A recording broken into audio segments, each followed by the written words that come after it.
closed session. Welcome, everyone. Thank you for joining us. And we will begin the evening with the Pledge of Allegiance. Would Nanette Nolan please lead us? Thank you. Thank you.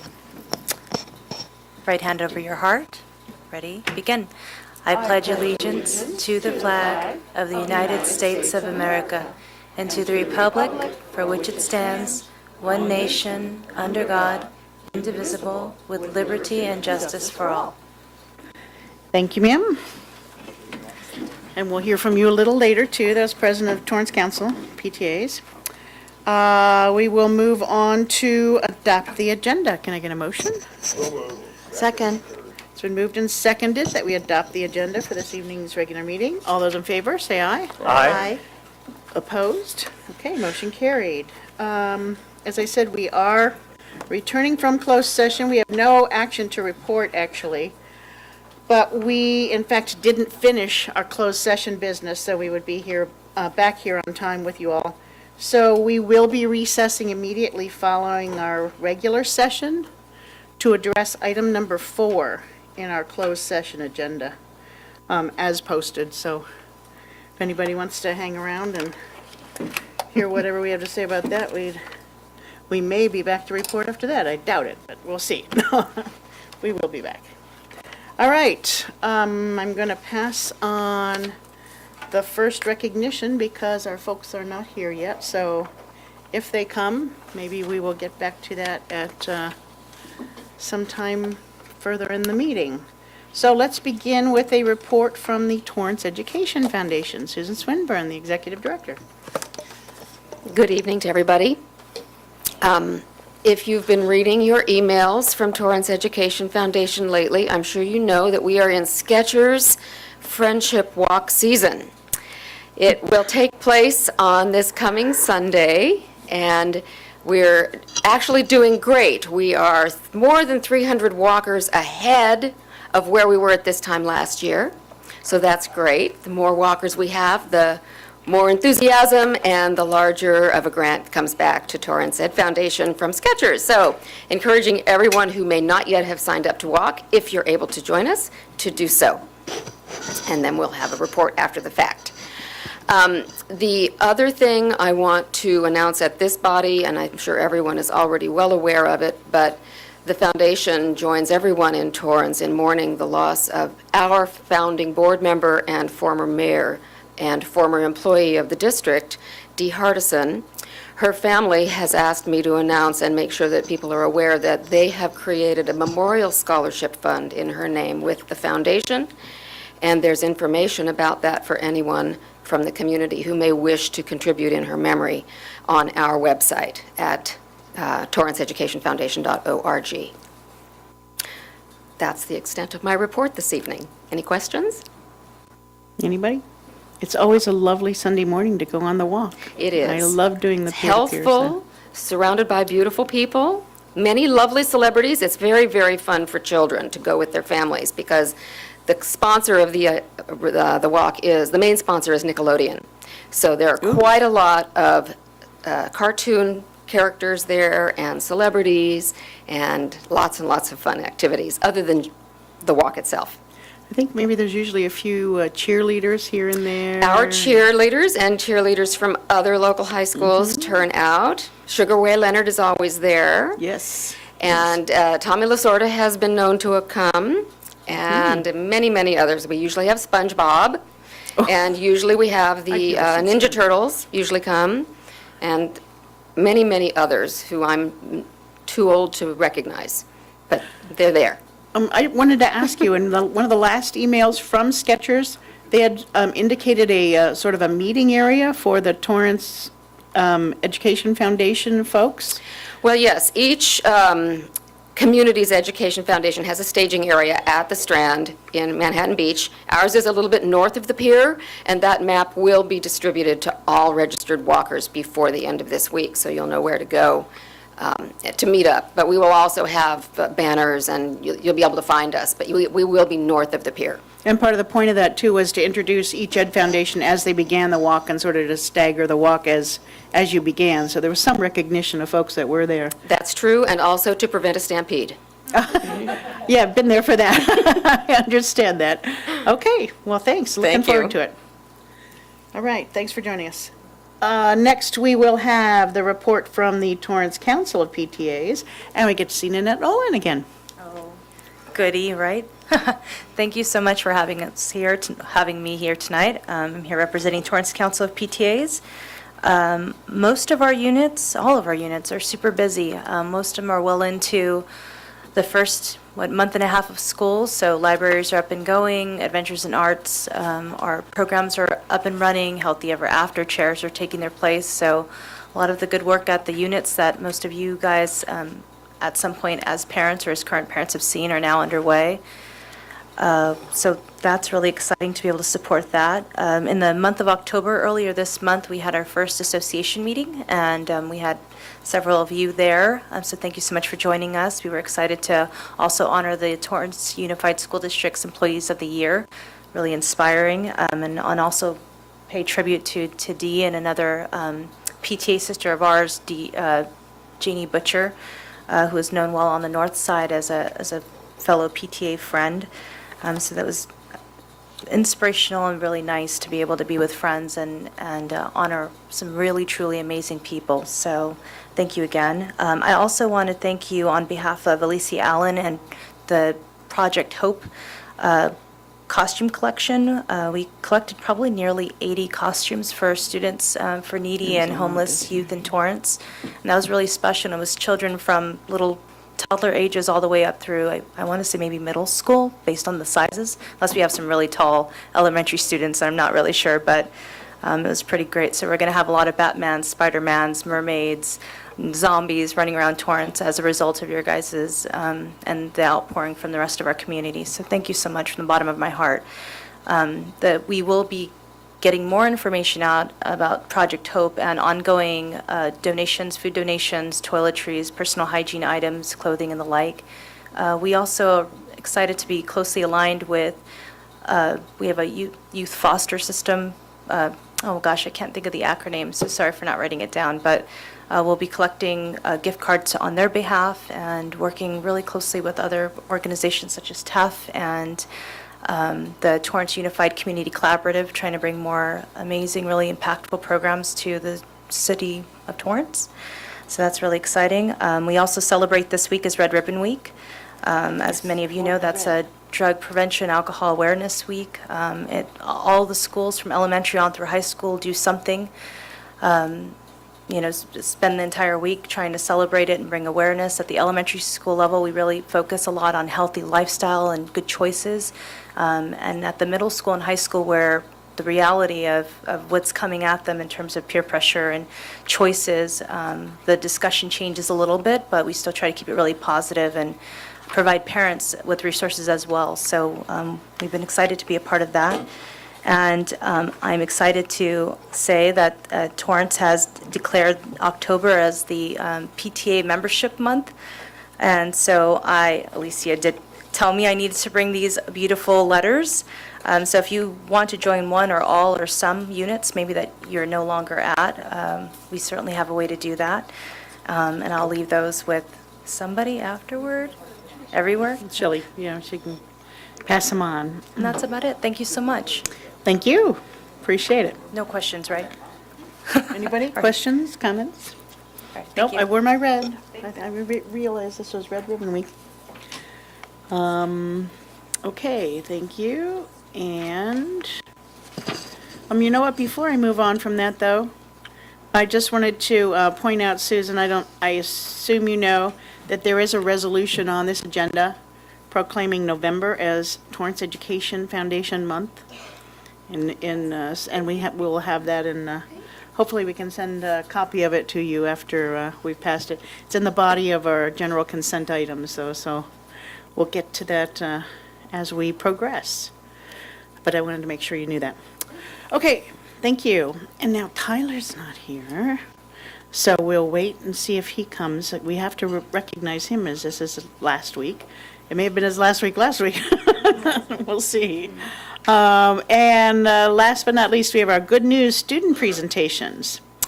And to introduce those students from Seaside and Walteria, I will introduce Dr. Kim.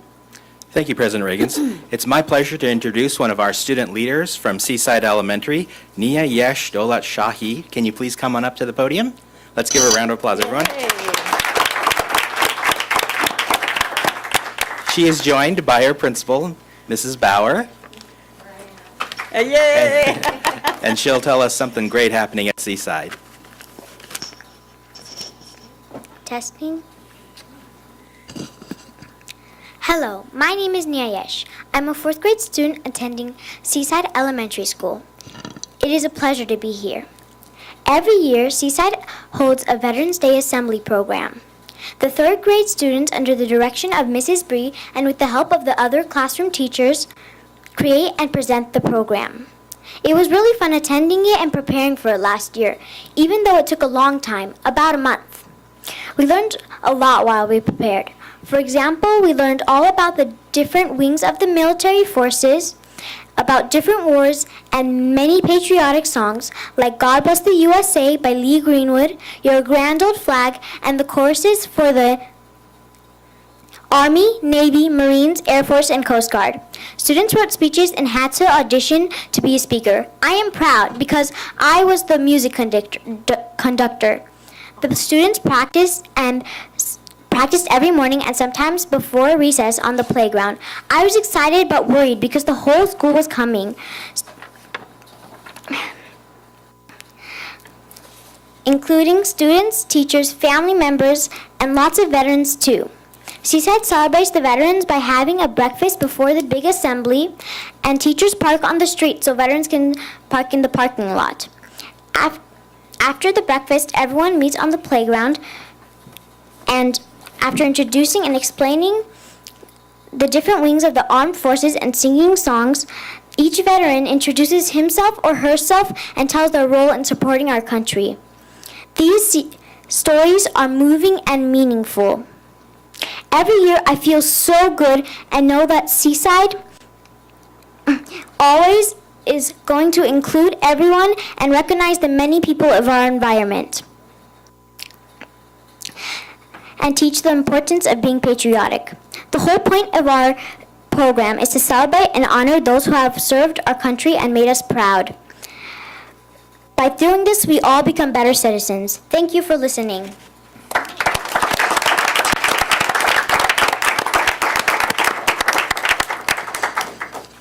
Next, it's my pleasure to introduce one of our student leaders from Walteria Elementary, Sydney North. Can you please come on up? Let's give her a round of applause, everyone.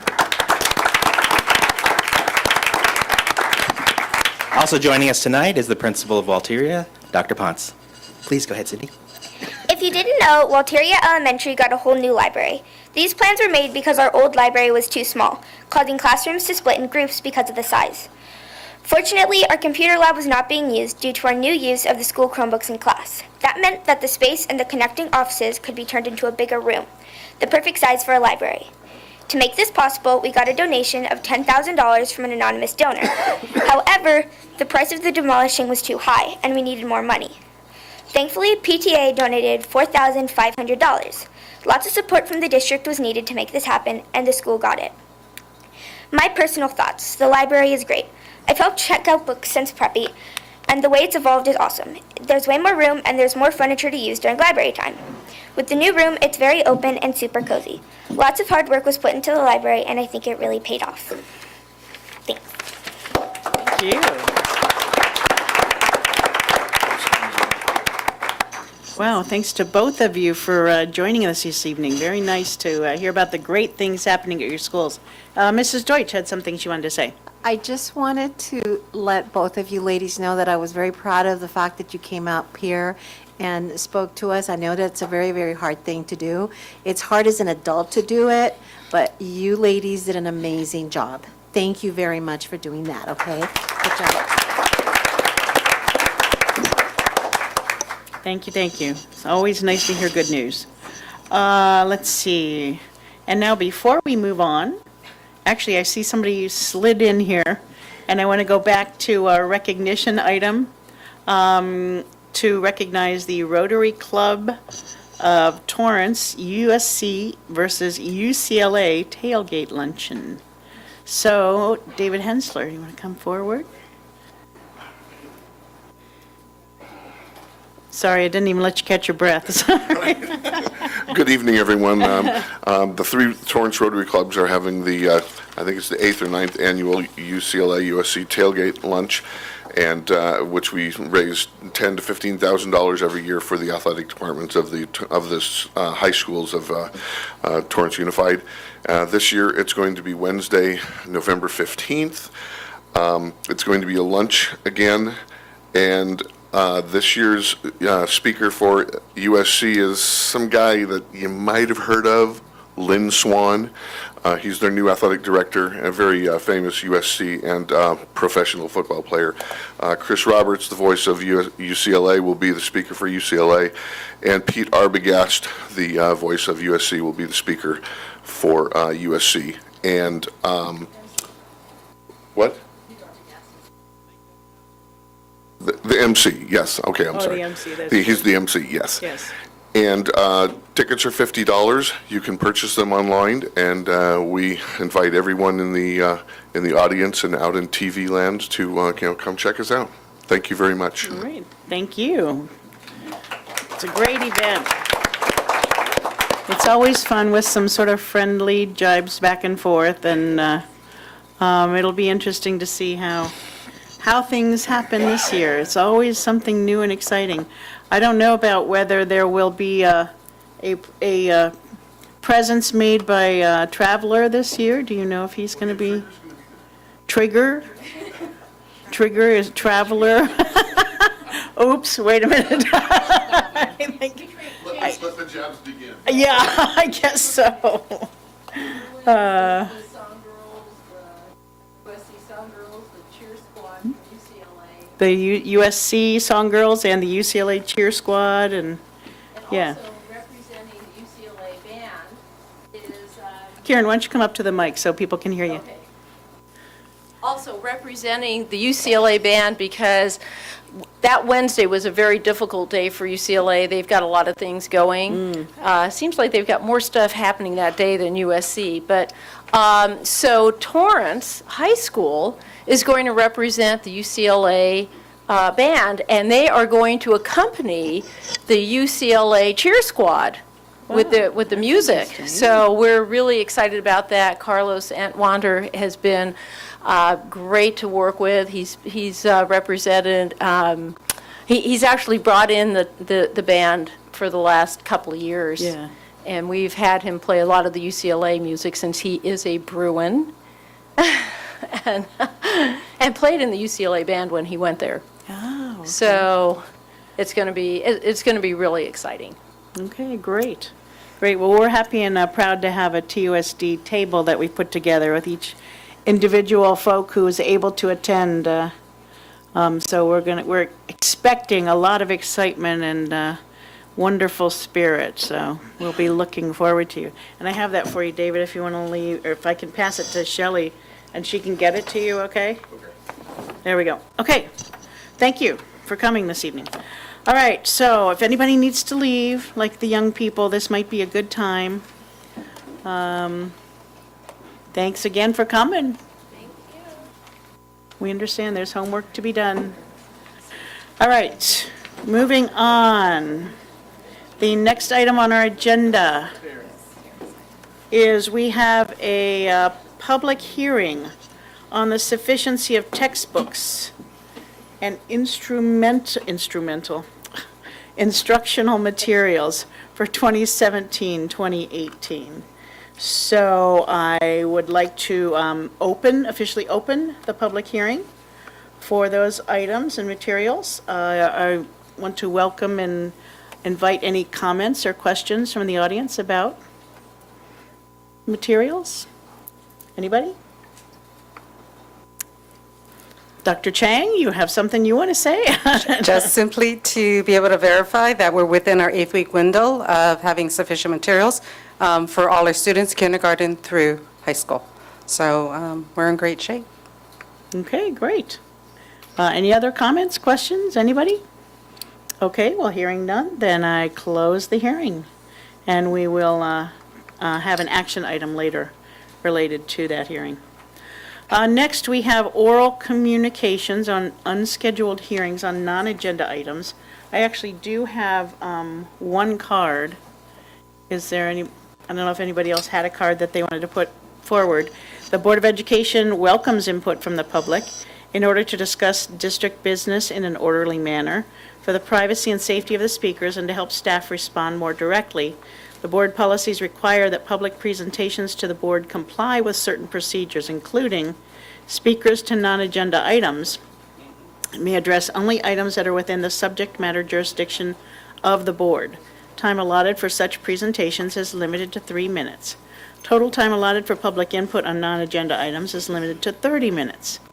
A speaker may not relinquish his or her time to another, and when addressing the board, speakers are requested to state their name, address the president from the podium, and adhere to the applicable time limits. Complaints against employees or students will normally be heard in closed session, and the district's complaint procedure should be followed before discussion with the board. The board may remove disruptive individuals and order the room cleared if necessary. Any person who willfully disturbs any public school meeting is guilty of a misdemeanor, Education Code 32210. So we've had some others show up here. Okay. But these are for agenda items, right? Yes. So I only have... They are? Yes. Yeah. Oh. You might want to read them. Oh, this was for the public hearing. Oh. I'll make a motion to reopen the public hearing concerning Second. textbooks. Second. Okay. I'm happy to do that as long as we're in agreement here and seeing no disagreement. We have two folks who wanted to speak to our last item in the public hearing. The first is Jody Gutierrez.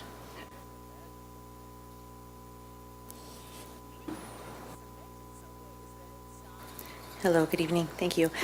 The concern that I had in wanting to address the textbook issue is whether or not we are fully in compliance with the Williams requirements in the current high school English language textbook adoption process, in that no textbook is actually being adopted, and that instead we have an option that has been created in which teachers are being asked to create what is essentially a replacement for a professionally developed textbook. And in doing that, in kind of looking at the resolution for compliance, as far as are we really providing sufficient textbooks and instruction materials for each student, that leads to a lot of variance in that if we don't have a unified textbook that we are using across the board, are we truly providing the same access to materials to all students in this kind of a new process, a new procedure that is being developed that is still a work in progress, but the teachers are being asked to develop,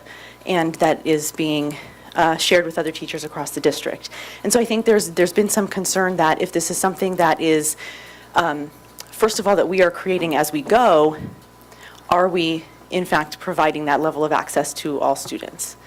So that was a concern we had. And along with that, because what is being created currently, what is currently in progress is being created by the district is something that would be basically an online database that teachers would be able to access.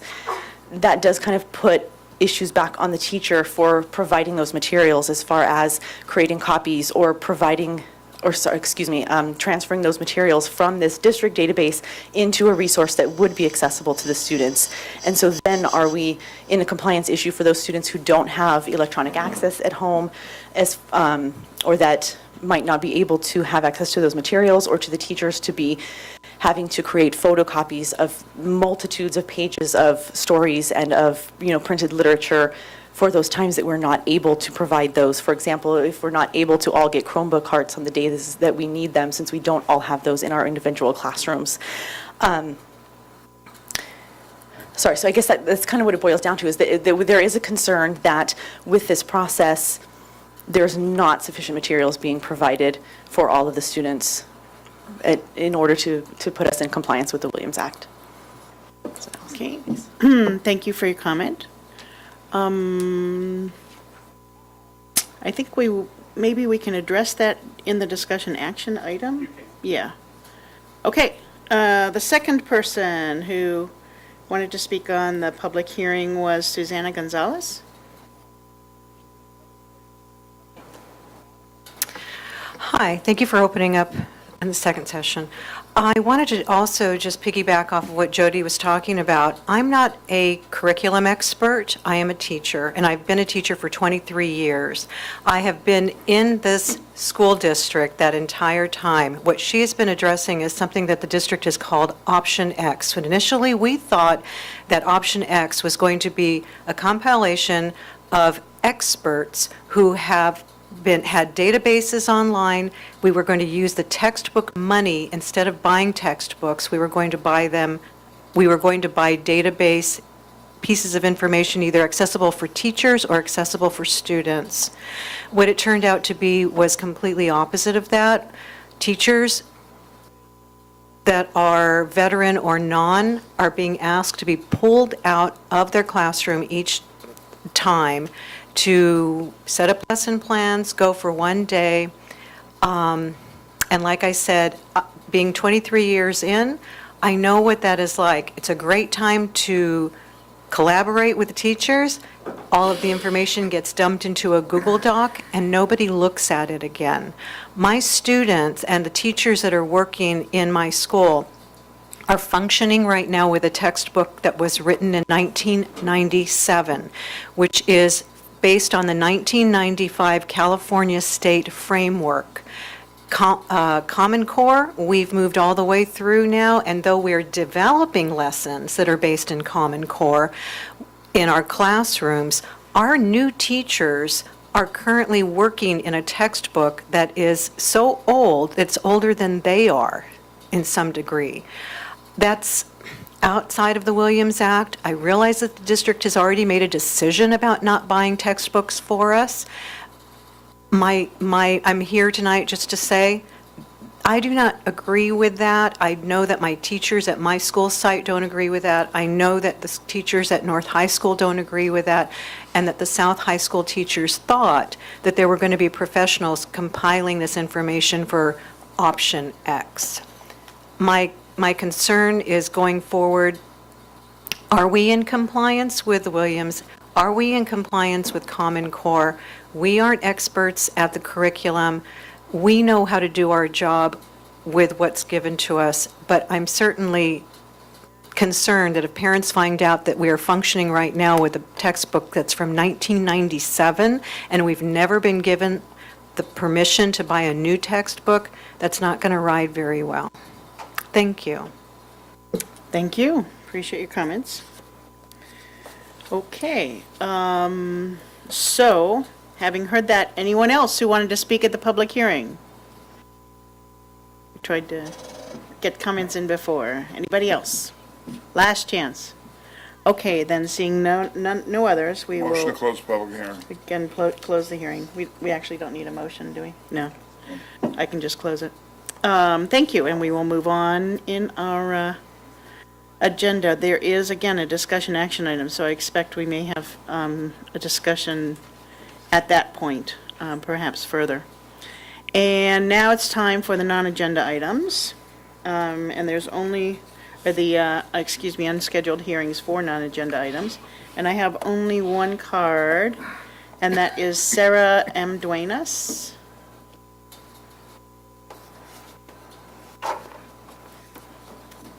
Hi. Hi, good evening. I wanted to thank you for allowing us to speak. I'm representing the North Torrance Little League and the North Torrance Girls Softball League. As you know, we've been here quite often regarding the Hamilton Adult School, and we have some concerns. We have been speaking with anyone who's anyone. We've spoken with councilmen and the state assembly and senators from our state, and we've been told that the property is good as sold. And so our biggest concern right now is regarding the feasibility study. We attended the 7-Eleven meeting, and there was discussion about how there were no funds for the feasibility study. The feasibility study would affect us because that would determine where we're relocated to. So I'm just wanted to get more information about that, what's going to happen to our children's fields. North Torrance is severely lacking green space, and we're very concerned.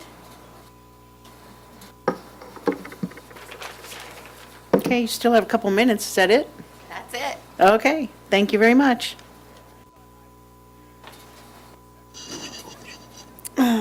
Okay, so moving on, we will move on to our discussion action items.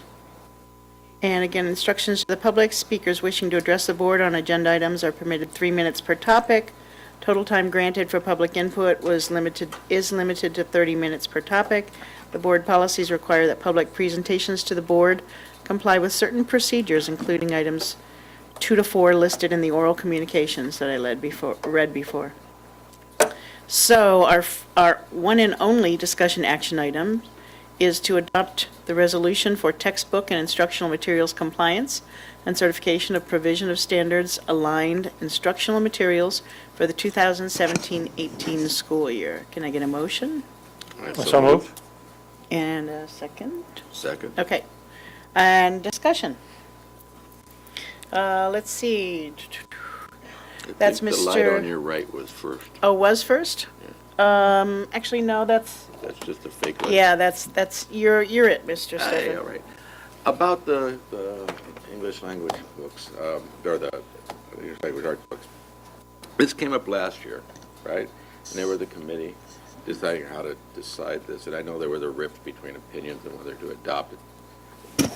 to adopt a textbook or not adopt a textbook. So I guess we've decided, this committee, doesn't sound like a unanimous vote, decided not to adopt a textbook? That's my first question. Right, that's my understanding, is through an English curriculum committee made up of representatives from each high school, went through the review process and decided to go with something that they're calling option X was the recommendation. S? X. X. X marks the spot, X. X, okay. And so and was it the original intent to have what was an expert, a word they used, maybe an outside group develop these, or were these always planned on being developed in-house, these different I assume it's novels, and I assume it's Common Core curriculum based on these novels, and then that's going to be rolled out to teachers. Now, what was the original plan for the development of those novels?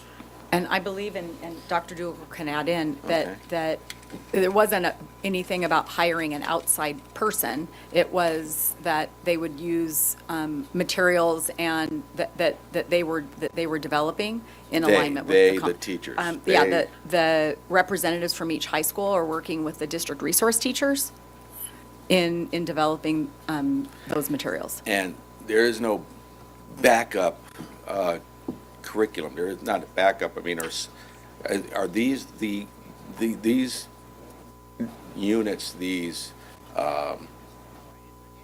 I'll just leave with units that they're developing, there is no backup main novel or backup main textbook. That is going to be the curriculum, and it is now in development as school goes on. Right, and my understanding, so novels are always a part of the English curriculum, K-12, Right. with core novels that are utilized. This was, I think, in substitution for an anthology. is what- Being a teacher, I've developed a lot of units on novels and things like that back in the day, the framework, that was a long time ago, they don't do that anymore. But I always had a backup, a guiding source. I always had something on which to base the decisions I'd make when creating these novels. I had a textbook, a guide developed by people smarter than me, I assume. And I had that. And as a beginning teacher, if I didn't have that, it would have been, a disaster. If walking in the first couple of years of teaching, having to go into a novel and develop that. And in this case, it sounds like it's going to be somewhat on the fly, because you've got to stay a few lessons ahead of the kids as these novels get developed. Is it not a wise, I don't know, I would think you'd want an anthology, not one that necessarily defines the teaching, but at least guides and/or supplements the teaching. Well, and that was the work of the curriculum committee. And so okay, so the And curriculum, the and that teachers. curriculum committee's recommendation to the board was option X. So like, I mean, if we remove it from this example and talk about, middle school math, there's a middle school math curriculum committee that reviews materials for adoption. And through that committee, they go through a process of deciding, narrowing down, and going through a process of collaborating around a common decision. And then they bring that recommendation to the school board for approval. During the summer of 2017, so this past summer, there were representatives from each of the high schools that developed what you call the significant literary pieces. During the school year now, with the 4x5 model, they are meeting to look at different units, different writing pieces, giving supports for EL students and special ed students. And so, yes, it is a work in progress, but there is also the ability for all of the teachers, all of the school sites to be able to get their input in.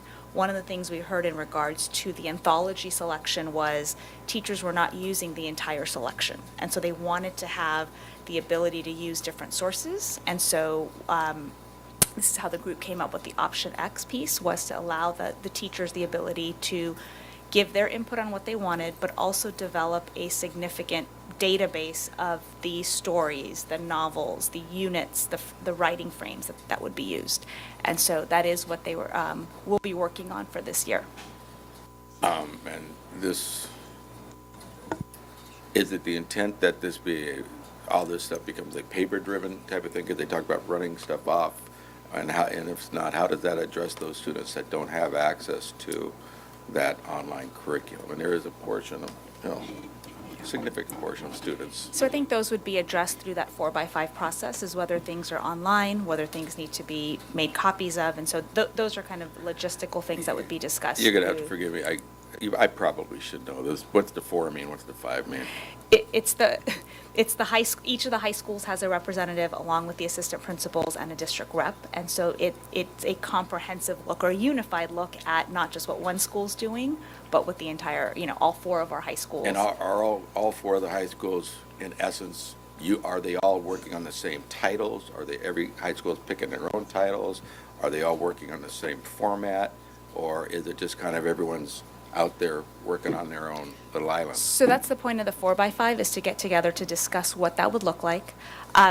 We hope that not every school is using the same novel at the same time. It's really about creating those themes and units, and teachers have the ability to then choose the specific writing pieces they would like, or the reading pieces they'd like to be, use. Is the district purchasing all these novels so that everyone has ample? Is that? We've been purchasing them actually for the last couple years now. Okay. Each of the sites has been given the ability to choose which novel they'd like to use, and they test it out, or they test run it with the class, and then should that grade level or department decide this is the book we want to use in 10th grade, then that's what they use. So we had the exemplars list of the novels, and so it's been a work in progress. This isn't something that we've just started this year. All right, I'll hold off for now. I think a couple other people might have some questions. Okay, thank you, Mr. Steffen. Mrs. Deutsch? Help me understand the concerns that were voiced this evening. You said that this is a work in progress. Does that mean that these comments that are being vocalized tonight are going to be addressed? That is the intent. We do want to address those through that 4x5 process, through the additional days that we have teachers collaborating around that work. Okay, thank you. That was my question. Okay, Mr. Wormers? If I'm following this correctly, and I have nothing to do with education other than 3 kids in our schools, we have a very old textbook, 1997, I believe you said? 1997, and we're in the process of trying to create material that will augment or supplement that existing textbook. Am I following that correctly? Not at all. Okay, then. Supplant it. Supplant it? Replace it? So we chose the option X, the board approved the option X option as a textbook. And so it was to, in essence, replace that 1997 version of a textbook. So instead of choosing a traditional anthology for the high school English curriculum, the board approved last spring to go with the Option X model. Okay, so it's not a textbook per se, but it's an idea. It's an idea. Well, see, you're preaching to the choir here, because I'm not a huge fan. I've never been an educator, so I don't know if you need a textbook. The only thing I use my textbooks for is paperweights in my house, because they're everywhere. Having 3 kids with textbooks, there are tons of textbooks in my house. I'm not a huge fan of them. I'd rather see them online. I'd rather see smaller, easier things that are quick, but that may not be the case if you're an educator. An educator may need a textbook as something to backstop you in the whole process. So I don't know that part of it. But what you're describing to me appeals to me on lots of different levels, because it seems more dynamic. It seems we can do things quicker and faster, adjust it for more individual, it's more flexible, for lack of a better word. So, it sounds like a pretty good idea, but I can understand the concerns about having a 1997 textbook as your backstop. So we definitely hear the concerns, and that's why we do want this 4x5 process to continue, so that we can, number one, address those concerns, be able to get those resources in place and those unit plans in place to best support our student learning as well as the teachers in the classroom. Okay, and this is an ongoing thing now, and you keep hitting us over the head with we approved it. That means I should have read it better back then. It's ongoing as we speak, and now it's been for a couple of years? There's monthly meetings currently for that 4x5, those English teachers to meet, to work on these units, to work on those support systems, to work on getting those materials in place. Okay, all right. I guess that's it, thank you. Well, and just to refresh your memory, we did talk at the time about, they did review the materials that were available at the time and didn't feel as though those materials met the needs of what they were looking for in terms of an English curriculum to purchase materials. Is that correct? So last spring, there was a process where they went to LACO and they had all the publishers with the approved textbooks were there. They brought samples back and then spent a good portion of last spring reviewing those materials and figuring out what would be the best. Now, Option X wasn't an overwhelmingly, yes, let's go with this. We knew that there was going to be some concerns, and we knew that we had to develop these supports, and that's what we want to work on now. Okay, Mr. Lee. So there is a textbook if we wanted a textbook, but we didn't like the textbook, so we went to Option X. Did I just do everything in a sentence? Simplicity-wise, Yeah, yes. because I'm not that bright, so I want to be More able to it, but yes. Yeah, okay, it's good. I can bore you with insurance for hours, too, so it's good. Okay, so then it begs the question that Mark brought up, and I think the teachers brought up, in that I'm a brand-new teacher, a brand-new English teacher, and I've got to invent something, or is there a curriculum I can fall back on, or it sounds like you kind of make it up as you go along, which I'm sure isn't the way it really works, but I'm confused. So we do have the support network set up. The other thing is a reminder that we also have the PLC structure at all of our high schools. And so the English departments, not just English, but it would be social studies teachers, any new teachers that coming on board, is that we do figure out what those essential standards are. We want to know how we're going to, assess that student learning, and then teachers develop those assessments. And so they are collaborating around that work. So it's not just here's the key and start teaching. But it's no, but everybody's supposed to help them. And there's also the Common Core standards. So there's a lot of supports built in, and we do need to develop a better picture of what we want that to look like. Because couldn't you end up with, I'm going to guess there's 5 or 6 English teachers or 15 English teachers at Torrance High times 4 or whatever it may be. We could end up with 40 or 50 different outcomes or metrics or... So the essential standards, which the English departments or the grade level team should be agreeing on, should be the same. So it doesn't matter which teacher you have, those essential skills and standards should be the same in every classroom. The novels that teachers are using, the different reading pieces to meet those standards should be different based on the teacher need and what they want to use in their classroom. So if I hate Animal Farm, I'm not going to have the kids read Animal Farm. I'll have them read, 1984. yeah, or whatever. Yes, as long as the essential standard of what the outcome of that lesson or unit should be is addressed. Yes. And that's not chaos. No. Okay, good. Okay, there are a few more comments up here, but let me interrupt. There is one comment from the audience on this item, and that is Julie Schenkel. Good evening, members of the board. I'm coming tonight as English teacher who actually sat on this committee as well, and I came into the process after they had gone to LACO. I took over for somebody who said this is too much and they already know where they're going and it doesn't matter what I say anyway. It was pretty much a foregone conclusion that we could not afford new textbooks. They brought us the cost of the new textbooks as being $3+ million, and we don't really use the textbooks in their entirety anyway, so why would we spend the money on that when we already have novels? Let's just develop units for our novels. And that was pretty much where the driving force was going. At North particularly, we were very concerned with having a baseline set of resources for our ELD students. I know that our ELD teachers at each of the high schools were very concerned with not having those core set of books to work from that were up to date. I get it, a bunch of old dead white guys are still going to be writing, their writing's the same, but there have been a lot of great pieces of literature in the last 20 years that we don't have access to because of copyright issues. If it's not open source, we can't use it.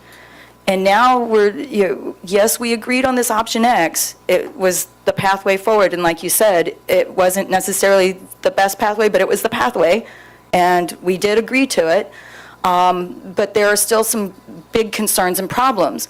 We left that room not knowing how option X was really going to be created. We were told that there was no money to give us time to develop and create this text, even though we were going to be creating this text. And so I'm just really concerned with how this looks moving forward, and I get that the 4x5 has become the vehicle, which means that now my department chair has a new job on top of the job she's already doing because she's the one going to this meeting. And so I'm just really concerned with how this is going to be filtered back to the sites and how each of us are going to be engaged in this process. The core list, the core books list went from being 2 core and an additional to choose from at each level to being a list of about 10 books at each level. So now we get to pick and choose, and so while there is the tight, here's the standard we're teaching, I could be teaching a different novel than somebody else is teaching to get to that same standard. And so the units have to be streamlined more to the skill as opposed to the content is basically what these texts would look like. They'd be stripped down and skills-based only. At least that's how I'm understanding this, and I might be misunderstanding this from what you guys are saying, but I don't think I am. Okay, thank you. Let's see, Mr. Steffen. If I would like to teach 1981, but there was another book out there, and another teacher at another site wanted to teach that same book, that, would the materials developed by this process for that book, that same title X or X, be the same for each teacher? Or each teacher then on their own supposed to create a set of materials that meet the standard, that guide the creation of those materials? Or will I get on that database and there's going to be a little booklet created that will help meet the standards for that particular novel, and teacher A at North and teacher B at South would have access to that same kind of thing? So when that exemplar novels list was created, the novels are by grade level, and it's actually an elementary, middle, and high school. And each of those novels does have a tie-in from the teachers that read the book and have used it on different lessons and standards and skills that can be used through that. It is up to each school site and that department and that content area PLC team to really drill down on that, exactly how we're going to teach this unit. So if it's a narrative unit, what is that going to look like? And that would look different at every grade level, at every school. The essential standards and skills will be the same. Students will be able to ... The how is what would look different, right? Is teacher A may choose to use this novel, teacher B may choose a short story, but that is that flexibility and freedom that the classroom teacher would have. The committee will say, okay, with this novel, these are the standards that we feel you should meet. Student will be able to. And then it's blank, it's a blank slate that pretty much every school site or every department or maybe individual teacher will then fill in the blank slate. And also looking at from the other side, if this is the narrative unit, these are the resources that you would use in the narrative unit. And that's what that 4x5 is looking at, here are the 4 to 5 units we're going to teach over the school year. Let's look at all of our resources for that unit. From where do those resources come? And so a lot of them are the exemplar novels that we have. And as that 4x5 team gets together, they're looking, Julie mentioned like the open source articles and other short stories. And so we'll look at what other pieces would be going in there. So you're looking at the text, you're looking at but the, you know, the outlines, the sequencing and all the things that kids might have to actually put on a piece of paper are then developed by the individual teacher. Guided by okay. So they're having to create this. There's not going to be a uniform novel X supposed to meet these standards, and here are the 3-week long unit that you may use and or modify. It's not going to be something online. They can pull it down and then say, okay, I want to change this, I want to tweak this. They're going to have to create their own unit to then pass out to the kids. Can I suggest, because neither Nisha or myself are an active part of the committee with the teachers, that we can bring them here and have them, answer some of the specific questions that we can have, because for tonight, for this discussion action item, it's whether or not the sufficiency of William textbooks, and for the item before you for action. For specifically for the option X for English language arts, we can come back to you with additional information from, I feel like I'm not doing that committee justice by trying to guess what some of their intentions are. I will say that for Williams, the intent of Williams is that for textbook sufficiency is when a book has been adopted, that every student has the opportunity to have a copy of that book. That's where, this is the Williams law and the court case, and the sufficiency is that we haven't purchased books and then leave students in classrooms without books. So the purpose of this item in front of you is... So since we haven't purchased one for the English language arts scenario, that is not then part of the Williams? Correct. They've purchased the novels that they're using for the students. So what has been purchased, students have access to those novels. Not that we aren't hearing and understanding and want to go back and have discussions with the concerns that we're hearing tonight. I think they're very valid and important concerns, that we need to go back to that English curriculum committee and have some discussions between all of our high school sites so that we can best move forward. But as it being a specific Williams sufficiency issue isn't. I don't have a problem with that. If you No, actually, I welcome that. I have two quick questions. One, is this partially a product? We talk about the fact we don't have money for textbooks. They're very expensive. But Dr. Chang told me when she first started here, there were 12 curriculum directors along with her. Dr. Crumpy, Dr. Stowe, you guys might know that better than it's a long time ago. 4 is probably the most in my memory. Okay, well, regardless, it's just now Dr. Chang, and we are constantly struggling with budget issues. So I can understand why a $3.4 million book adoption would get wrapped around the axle. At the same time, though, I'm kind of excited about this whole thing. I know it's going to create a whole lot larger quantity of workload on the teachers, but the dynamics of it, because I've got 3 different kids, I would think that all 3 different girls, because they're all girls, would be somewhat similar in their reading styles or their experiences or their exposure, not even close. So a teacher that can actually reach out and hit their students in their particular classroom a different way, I kind of support that. But it does create a super increase in workload. Lastly, are we doing this with any other, are we doing this in math or science or anything like that, something similar? At this time, the math is using a variety, high school math is using a variety of, a couple have more recent adoptions, a couple chose not to adopt, and are using an existing textbook, based on whether they liked the materials. Math especially, when Common Core came out and textbook companies rushed to meet the needs of Common Core, the very first materials that have come out have not excited a lot of our teachers, and so they've chosen to teach the standards with existing materials. Science at this time, they're using a lot of online materials of STEM scopes. Even though we have approved next generation science standards approved, materials have not yet been released. And same with social studies. Social studies is next up to start the adoption process. Through the years, there have been exceptions to not using a textbook for other. Integrated science comes to mind as one of the things I remember when Dr. Stowe sat over there, he talked about the fact that Common Core required you to do more research. You didn't just go to your textbook and look up paragraph 4 of chapter 13. You had to do more research. So I'm assuming this is part of that product as well? Second sources, multiple sources, being able to synthesize what, 2 different authors' perspective, and so it does require a lot of additional options of materials that are available for teachers and students, so they can meet the demands of Common Core.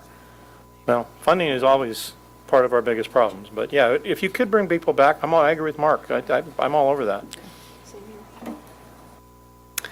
So the bottom line, though, the question was whether it's a,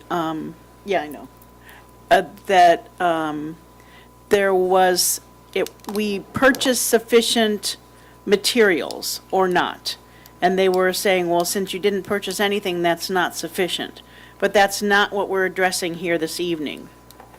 Correct. Okay. What the adoption was and entailed the core novel purchase is what was purchased. And there is sufficient and then supply of those? Those are sufficient. Okay. That's the intent of Williams. Right. And that is what this resolution deals with here and now tonight. I do want to address the English teachers, though, because this is not the first time we've had dissension in adoption, or even in what materials were the best materials, or this is not the first time we haven't had an adoption of a particular material. But I wish you had spoken up when we were voting on approving the program project, or the Approach X, or whatever, back when it was time, and dealing with the committee and the folks that are your mouthpieces. In fact, please don't stop, and make sure you are heard, and that you work with them, because that is, I believe, our intent in this process at this stage of the game. Is there anything else to add to that? Mr. Lee had one last comment here. Yeah, Williams was actually the first thing I ever learned as a school board member. My wife taught it to me. She wasn't my wife then, but I said, "What's this?" And she explained it to me, and I actually brought something up at the school board meeting and actually referenced Williams, which caused my other 4 school members to look at me like I was from Mars, because they didn't expect me to know anything about it. But anyway, I've gotten a little better since then. But I wanted to ask Dr. Mannon or Dr. Crumpy, didn't we get money for a bunch of textbooks as we've kind of gone through this process, and that there's a reserve of money set aside for textbooks? We used to get a categorical program called IMFRP, and it was an instructional materials fund. And so with the transition out of the categorical programs into The local control funding formula, that's woven into the base. Okay, but since then, when we got one-time money, there was other stuff going aside, wasn't there money that was earmarked, that we still have earmarked for textbook adoptions and things like that? Okay. And now let me follow that question up, because, we had talked about, $3 million, and maybe we couldn't afford it, or it was a different way to look at it, or whatever it may have been. That isn't exactly the way I remembered it. It was remembered that this was a better option. It wasn't that we couldn't afford to spend $3 million. It was more that this was the consensus. Clearly, it's not the consensus any longer, but that was the consensus, that the textbook would have been not a good use of money, hence this was the way around it, but it wasn't that we don't have the $3 million to buy the textbooks. Correct. Okay, good. We are poor, but I didn't think we were that poor. And in fact, the resolution that we are discussing does have essentially $1.7 million allocated to pay for a number of other materials that are being purchased at this point in time, so. All right, well, we have a motion and a second. Point Yes, of ma'am. order, we did have one more pink card that went forward. Oh, I'm sorry. Oh, it's a second one from Jody. Okay, sorry. Jody Gutierrez. Come on down. I would be perfectly happy if you'd like to have me come at another time to really fully, kind of from the teacher's perspective, expound on the process as I saw it taking place. But since it did become an issue this evening, and Mrs. Reagan, since you asked why we kind of didn't step forward earlier, a lot of this felt that there was a lack of transparency throughout the process, in that I've been a member of the committee from the beginning. I've been to every meeting since we went to the Laco County Materials Fair I believe it was in the spring of 2016. So this has been a long process, and I've been a part of the committee the entire way. When we went to the Laco Materials Fair, we looked at maybe over a dozen publishers who had materials that were there. We came back and we had a quick debrief session just in the afternoon of that same day. What were the kind of, pros and cons of the things that we saw? And then it was, we'll address this again in the fall when we come back. When we came back in the fall, the district ELA committee, who was formed of some teachers on special assignment and a small group of people, they said, of everything you saw, these are the 3 that we narrowed it down to. So without having a full vote on access to all of the choices, we were given 3 to choose from. And that's where, okay, of these 3, there was a lot of discussion that we were not happy with those options, and let's explore and see what else there is out there. And there was a feeling among a lot of the people in the room that our opinions were being pushed in the direction of, no, you don't want this, you don't want this, you don't want this. We were being told, you really don't want this, we could do something better. And so that's where this idea of option X came in. And so where we left the option X discussion at the end of last school year, and I think this may have been when it was presented to the board, was that we were going to have something. And we had come up with a list of ideas of what this could possibly look like. And one of the things that was discussed was hiring additional teachers on special assignment who would create these units, or potentially having one person at each school site who might have an extra period in their day in which to contribute to this curriculum design. And there was a lot of different possibilities, and nothing had been settled on. When we come back this fall, now we're being told, this is what option X is, you're going to be designing the curriculum, it's up to you. Now, those lessons that were talked about that were already put together during the summertime, the way that it's been broken down is that we're being asked to create unit plans for a variety of different parts of our instruction. So narrative writing, informational writing, argument writing, those types of things. And we're being asked to come in for one day to create these lessons.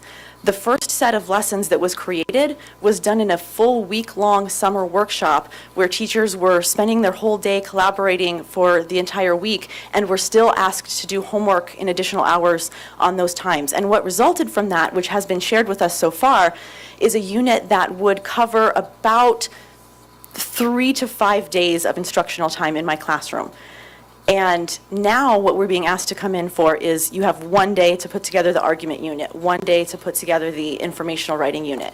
And so we're kind of being asked to put together in a single day what took an entire week of summer collaboration to do. And so that's kind of where some of the concern lies with that. And so just as I mentioned, there was a kind of a lack of transparency in the process that we felt like this option X could be a lot of different things, and then there was a decision made without our input as to what it actually was boiling down to be. And so I think that's where the discontent lies. And I will stop very soon, but the idea with the option X textbook anthology collection and the idea of the novels that are being provided have been two very separate conversations with two different committees. I've been on both of them, and they've been very different conversations that really aren't overlapping. The textbook part is turning into this, let's create narrative, argumentative, informational writing units, and then the textbook, or I'm sorry, excuse me, the novel adoptions are kind of a separate ballgame. We are being given novels, but we were asked to try a new book off this list and then have a whole class set of all of those that we're now teaching, but we're not allowed to use those funds to buy books that we already have. For example, if we all wanted to teach a collective unit on a book that we already have, we're being told, no, those are not the books that you're allowed to buy.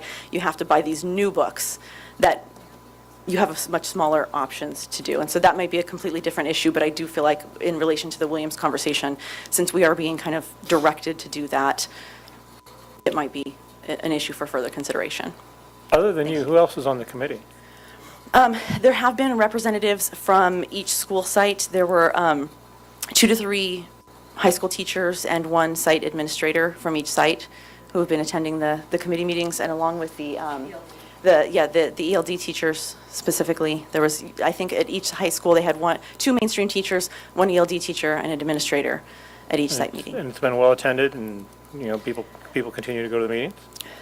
For the most part, they were pretty, it was pretty regular attendance. They were all, primarily it was done after school hours. And so for the most part, everyone was attending those meetings consistently, but we weren't making a lot of progress as far as really making a decision about what this was going to look like. There was a lot of discussion, but no decisions were really made among the members of the committee until we came back this year and they said, hey, guess what? This is what option X is. And we all kind of went, wait, I thought we were still going to figure out what option X was. And the decision had already been made. So I think that's what some of the concern is that lack of transparency and the decision being made and kind of being said to be from the committee, but not really.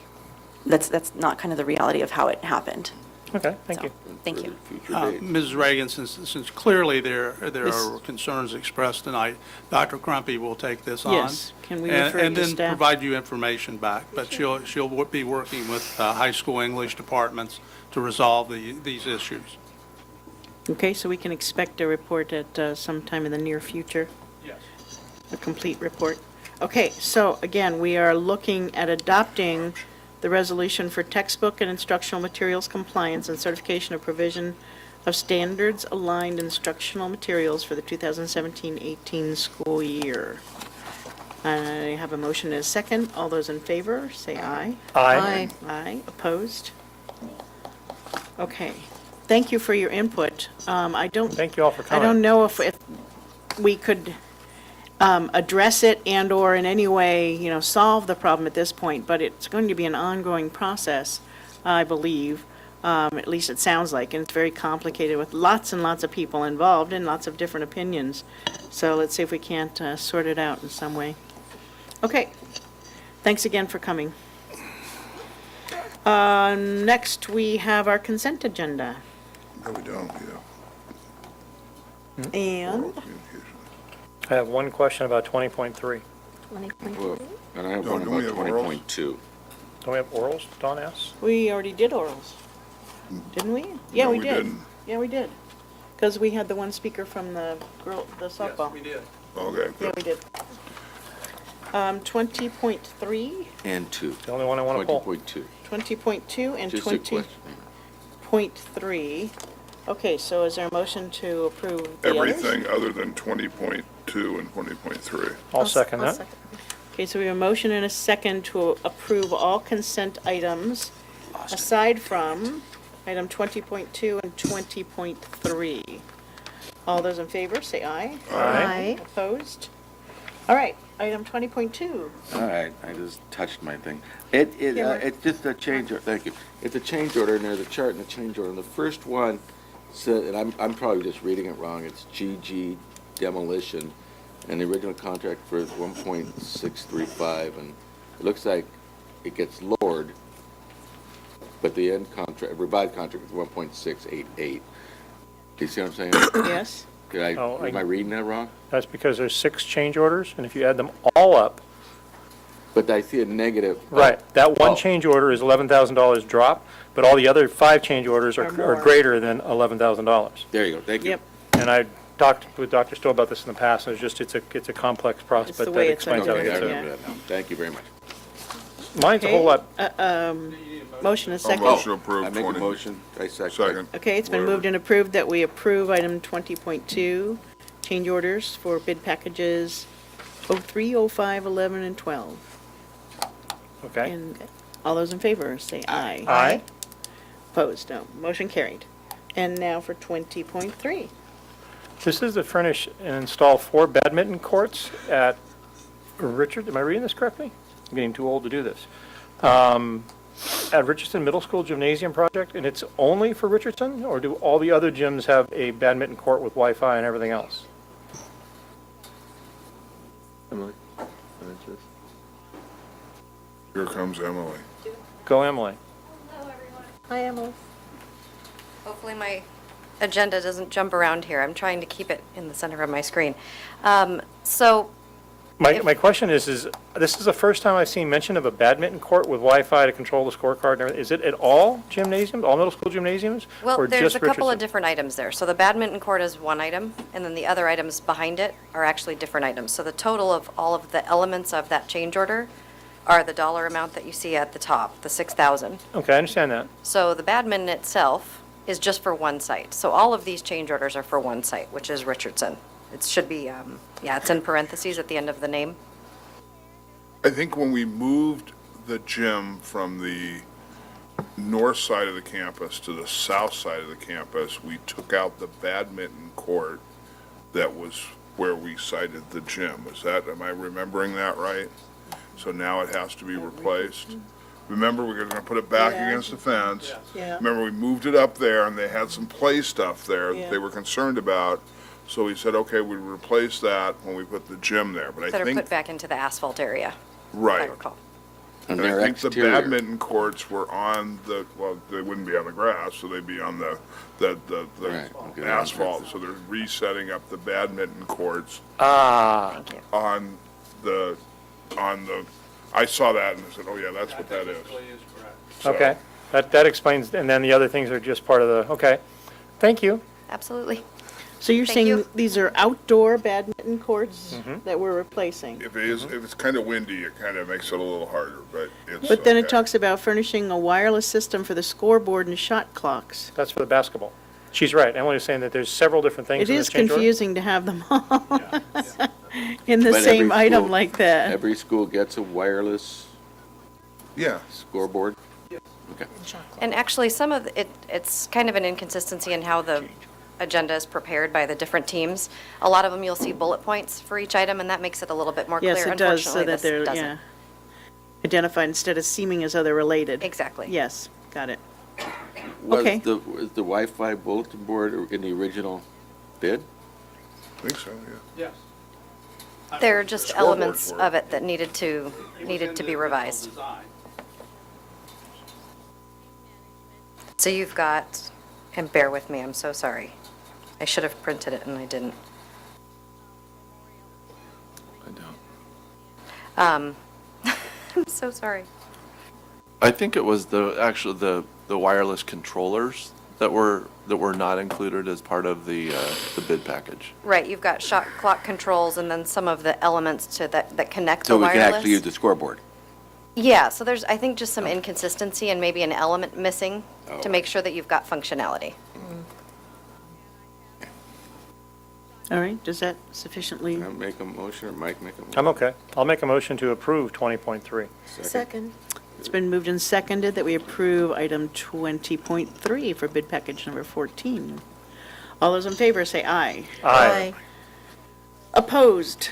All right, motion carries. Moving on, we do have a board calendar, lots of events there coming up for the district, and a Williams reporting requirements. There are no Williams violations this quarter. So check that out. And we now have comments from board members, and the first of those is our representative of SoCal Rock, is Mr. Wormers. We had a meeting last week, and the SoCal Rock Board is in the process of directing Dr. Hilaire to try to increase the enrollment of general students. We're also in the process of discussing rewriting of the JPA, and as best as I can get a consensus with the SoCal Rock Board, we're going to have the superintendents get together and make some necessary changes to the JPA, so they're all happy, because it really shouldn't be wordsmithed by us. So we're not attorneys, although one person is. I don't want her input. But we're moving along. Okay. Any comments, questions, anybody? Okay. Any other comments from members of the board? No. No? Make a motion to adjourn to executive session. Second that. Okay, we have a motion and a second to adjourn, but before we do so, I just have a couple things. I do want to mention that we did pass a resolution about Sikh American Awareness and Appreciation Month being in November of 2017. For those folks that are part of our school community here. The American Indian Heritage Month is November 2017. As I said, it's also Torrance Education Foundation Month in November, so please join us for the Skechers Walk and contribute to our Ed Foundation. And last but not least, there was a resolution proclaiming November 5th through the 11th, 2017, as the California Retired Teachers Week. So all of my retired teacher friends, whom I saw a bunch of them recently out together at a public place in Torrance, they still see each other on a regular basis. So enjoy your retirement, folks. Ms. Reagan, can I make a quick comment? Certainly, please, Dr. Manning. Since the board is adjourning into closed session, I know we have students here who need signatures from West High School. So if a student needs a signature, come over here to these three folks or these two folks, and they can sign for you, and that will allow you guys to get into closed session. Okay, and can I mention before we go that we will be adjourning in memoriam of retired teacher Delmar Smith when we do adjourn, but right now we will be recessing to closed session once again. Okay. So get signed before you go, folks. Thank you for joining us. Oh, here's another card for, I actually saw that, but I thought it was her. I knew we